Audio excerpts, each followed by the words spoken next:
அனைவருக்கும் வணக்கம். சற்றுமுன் வெளியான முக்கிய அறிவின்படி வங்கிகளில் நகைக்கடன் வைத்துள்ளவர்கள் அனைவரும் பயன்பெறும் வகையில் அவர்களுக்கு நகைக்கடன் தள்ளுபடி குறித்து தற்போது முக்கியமான மகிழ்ச்சி தரும் செய்திகள் வெளியாகியுள்ளன. இதை பத்தி விரிவாக நம்ம வீடியோல பார்க்க போறோம். வீடியோவை கடைசி ஸ்கிப் பண்ணாம பாருங்க. வீடியோக்குள்ள போறதுக்கு முன்னாடி இந்த வீடியோக்கு லைக் பட்டன் பிரஸ் பண்ணுங்க. உங்களுக்கு நகைக்கடன் தள்ளுபடி குறித்த தகவல்களை உடனுக்குடன் துல்லியமாக தெரிஞ்சுக்க வேண்டும்னா சேனலை சப்ஸ்கிரைப் பண்ணிக்கோங்க. வாங்க வீடியோக்குள்ள போகலாம். தமிழ்நாட்டில் கடந்த சில நாட்களாக பொதுமக்கள் மத்தியில் அதிகம் பேசப்படும் விஷயங்களில் ஒன்றாக நகைக்கடன் தள்ளுபடி ஆகும். குறிப்பாக கூட்டுறவு வங்கிகள் மற்றும் அரசு வங்கிகளில் நகை அடமானம் வைத்து கடன் பெற்றவர்கள் மத்தியில் இந்த எதிர்பார்ப்பு நாளுக்கு நாள் அதிகரித்து வருகிறது. இதற்கிடையில் வங்கிகளுக்கு சில முக்கிய உத்தரவுகள் சென்றுள்ளதாக தகவல்கள் வெளியாகியுள்ளன. இந்த உத்தரவு என்ன, யாருக்கு பயன் கிடைக்கலாம், தற்போது என்ன நிலை என்பதை விரிவாக பார்க்கலாம்.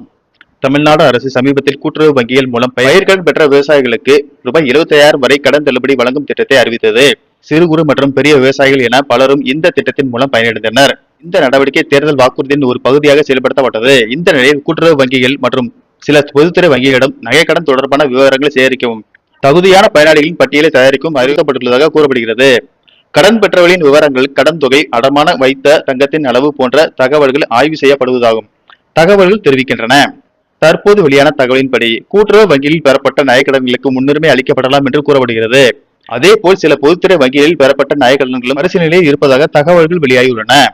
இதனால் தனியார் வங்கிகள் மற்றும் தனியார் நிதி நிறுவனங்களில் பெறப்பட்ட நகைக்கடன்களுக்கு இந்த திட்டம் பொருந்த வாய்ப்பு குறைவாக இருப்பதாக கூறப்படுகிறது. பொருளாதாரத்தில் பின்தங்கிய குடும்பங்கள், சிறு மற்றும் குறு விவசாயிகள், குறைந்த அளவு நகையை அடமானம் வைத்து கடன் பெற்றவர்கள் ஆகியோருக்கு முன்னுரிமை வழங்கப்படலாம் என எதிர்பார்க்கப்படுகிறது. குறிப்பாக 5 சவரன் வரையிலான நகைக்கடன்கள் பரிசீலிக்கப்படலாம் என்று கூறப்படுகிறது. வங்கி வட்டாரங்களில் வெளியாகும் தகவலின்படி தகுதியான பயனாளிகளின் பட்டியலை தயாரிக்கும் பணிகள் நடைபெற்று வருவதாக தகவல் வெளியாகியுள்ளது. கடந்த காலத்தில் செயல்படுத்தப்பட்ட திட்டங்களைப் போல தகுதியின் அடிப்படையில் பட்டியல் வெளியிடப்படலாம் என்றும் எதிர்பார்க்கப்படுகிறது. இதனால் நகைக்கடன் பெற்றவர்கள் தங்களது வங்கி கணக்கு மற்றும் கடன் ஆவணங்களை சரியாக வைத்திருக்குமாறு அறிவுறுத்தப்படுகின்றனர். நன்றி, வணக்கம்.